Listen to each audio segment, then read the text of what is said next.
Welcome to my mini blog.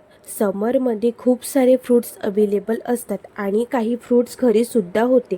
Fruit शेक बनवण्यासाठी सर्वात आधी 2 चमच चिया सीड भिजू घातलं। एका बाउलमध्ये 1 वाटी थंड दूध काढलं। त्यानंतर मी येथे व्हॅनिला फ्लेवरचं कस्टर्ड पावडर 1 चमचा यूज केलेला आहे।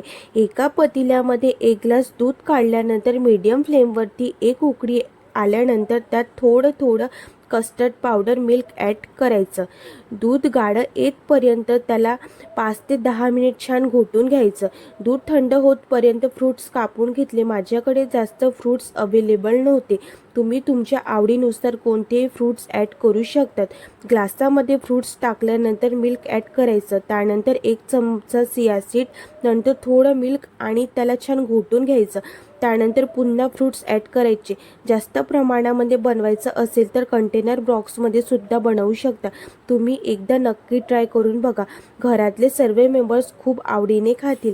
जीवांशला खूप जास्त मच्छर चावलेले होते तर गुड नाईट किंग लावलं। अशा छोट्या रेसिपीसाठी मला सबस्क्राईब करायला विसरू नका। समर रिलेटेड रेसिपी आणि स्किन केअर टिप्स साठी चॅनलला नक्की सबस्क्राईब करा। डेली न्यू शॉर्ट्स ह्याच चॅनलवरती बघायला मिळतील। असा होता माझा आजचा दिवस। Bye bye.